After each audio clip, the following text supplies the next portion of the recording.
Hello friends, welcome back to my YouTube channel. This is doctor Vandana Barde. ये video उन बच्चों के लिए जिनने 11th-12th में बायो लिया है या नीट के लिए ड्रॉप लिया है या अभी 12th क्लास में है।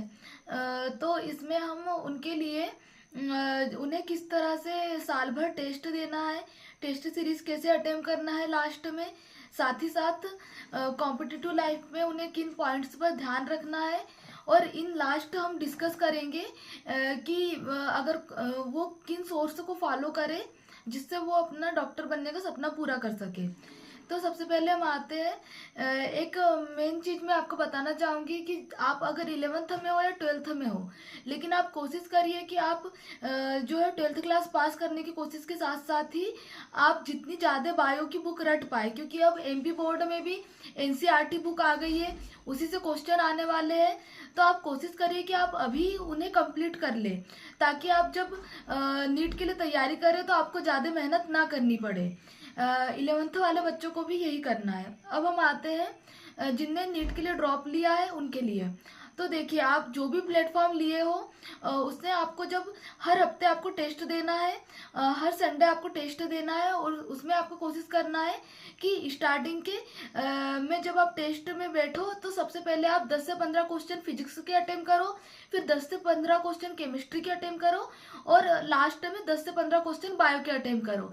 तो इस तरह स्टार्टिंग के 50 मिनट में आपने तीनों सब्जेक्ट का एक्सपोजर हो गया। आपको इससे समझ में आएगा कि फिजिक्स इस साल ज्यादा कठिन आई है या केमिस्ट्री ज्यादा कठिन आई है या बायो। साथ ही साथ देखो, आप जब फ्रेश माइंड से पेपर देने जाते हो तो आपको सबसे हेवी सब्जेक्ट जिसमें आपको मैथमेटिक्स से लगता है, क्वेश्चन सॉल्व करना पड़ता है, वो अटेम्प्ट करना है, जो कि है फिजिक्स। जब आप स्टार्टिंग में फिजिक्स करोगे तो आपको फिजिक्स का जो है डर वो आपसे निकलते चले जाएगा। साथ ही साथ आप फ्रेश माइंड से जब स्टार्टिंग में फिजिक्स अटेम्प्ट करोगे तो आप जल्दी और स्पीड से क्वेश्चन सॉल्व कर पाओगे। क्योंकि बायो तो जो है कि रटने वाले आंसर से रहते हैं, जो आपको चारों ऑप्शन में से जो आपको बेस्ट लगता है, जो आपको हल्का सा याद आता है कि हाँ ये पढ़ा था, आपको सिर्फ वो चूज करना होता है। लेकिन फिजिक्स में आपको सॉल्व भी करना होता है।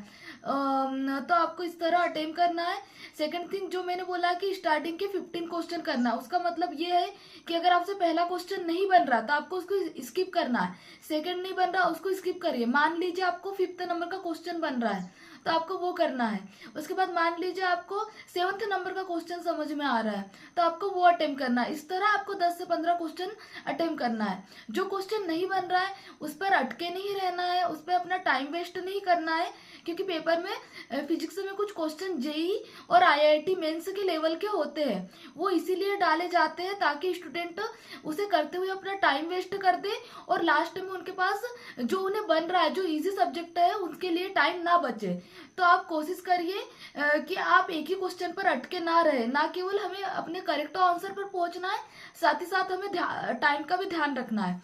दूसरी चीज ये है कि जैसे आपको 7th नंबर का क्वेश्चन है और उसका आंसर ए है, तो आपको तुरंत वही उसी टाइम जो है उस गोले को फिल कर लेना है। आपको इसे लास्ट के लिए नहीं छोड़ना है, क्योंकि अगर हड़बड़ी में अगर आपका एक भी एक सीक्वेंस चेंज होता है तो आपका पूरे आंसर से चेंज होते चले जाएंगे। इसलिए आपको उसी टाइम उसे फिल करना है। अब हम आते हैं कॉम्पिटिटिव लाइफ में। तो इसमें बहुत सारे अप्स एंड डाउन्स आएंगे, और जो स्टूडेंट गांव में रहकर पढ़ाई कर रहे हैं और जो अफोर्ड नहीं कर सकते कि वो बड़े शहर में जाकर कोचिंग ले और वहां पे रहकर कोचिंग करे, तो उनके लिए एक ऑनलाइन प्लेटफॉर्म है फिजिक्स वाला। उसमें आपको अपने 4 से 5 हजार रुपये खर्च करना है। उसमें आपको सिर्फ ना केवल आपको थ्योरी पढ़ने के लिए जो सिलेबस है वो मिलेगा, साथ ही साथ उसमें टेस्ट सीरीज रहती है, आप वो टेस्ट दे सकते हो और इस तरह आप आपके डॉक्टर बनने के सपने को पूरा कर सकते हो। जो बच्चे गांव में घर में रह के पढ़ाई करना चाहते हैं उनके लिए स्पेशली मैं कहना चाहूंगी कि वो अपने घर के आसपास जो भी कोई लाइब्रेरी अवेलेबल हो उसे आप ज्वाइन करिए। आपको डेली लाइब्रेरी जाना है। उससे क्या फायदा होगा कि मान लो आज आपकी पढ़ने की इच्छा नहीं हो रही, या घर पे कोई मेहमान आए हैं, या अदर कोई भी डिस्टरबेंस हो फैमिली में, तो आप लाइब्रेरी में अच्छे से मन लगा के पढ़ाई कर सकते हो। अगर आपकी पढ़ने की इच्छा नहीं हो रही और आपके साइड वाले टेबल में कोई बच्चा पढ़ रहा है तो उससे मोटिवेट होकर आप भी पढ़ाई कर सकते हो कि हाँ, अगर ये पढ़ाई कर रहा है तो चलो मैं भी 1-2 घंटे और एक्स्ट्रा पढ़ाई कर लूँ। तो एक पॉजिटिव एटमॉस्फेयर क्रिएट रहेगा। साथ ही साथ ये बहुत ही लॉन्ग जर्नी है, तो अपने आप को आपको पॉजिटिव बनाए रखना है। और जब आपकी तबीयत ठीक रहे, फिजिकली और मेंटली आप ठीक रहो, उस दिन आपको कोशिश करना है कि आप ज़्यादा से ज़्यादा सिलेबस कवर कर पाओ, ताकि जब आपकी तबीयत ठीक ना हो उस टाइम आप आराम कर सको। आपको अपना एक बैकअप लेके चलना है।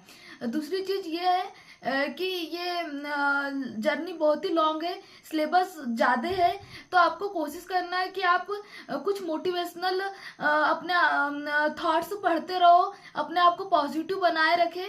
और दूसरी चीज़ है कि अगर आप बस का वेट करते हुए अगर बस स्टैंड पे भी पढ़ाई कर रहे हो, तो आपको ये नहीं सोचना कि मेरे बारे में लोग क्या सोचेंगे, क्योंकि आपको आपकी जर्नी आपको देखना है, और आपको जितना ज़्यादा आप सिलेबस कवर कर पाओ इसकी कोशिश करना है। तो आपको अपने दिमाग से ये हटाना है कि अगर मैं ये कर रहा हूँ तो लोग इसके बारे में क्या सोचेंगे। देखिए, लोगों को कोई फर्क नहीं पड़ता। जिस दिन आप डॉक्टर बन जाओगे, आप अपने सपने को पूरा कर लोगे, तब जाके लोग आपसे बात करेंगे, आपसे मिलेंगे। तो आपको through out the journey in चीज़ों को अपने माइंड से डिलीट करना है, और छोटी छोटी स्टेप्स लेना है अपने लक्ष्य को पाने के लिए। In the last I want to say, do something today for which you yourself will thank you for. आपको आज कुछ ऐसा करना है ताकि आप कल अपने आप को धन्यवाद कर पाए उस चीज के लिए कि थैंक यू, आपने ये चीज करी जिससे आपकी लाइफ ये हो पाई, जो भी बन पाई। तो आई होप आपको ये वीडियो समझ में आया हो। Thank you for watching. आपको कोई क्वेरी हो तो आप कमेंट सेक्शन में पूछिए, मैं आपको रिप्लाई करूँगी। And all the best for your bright future.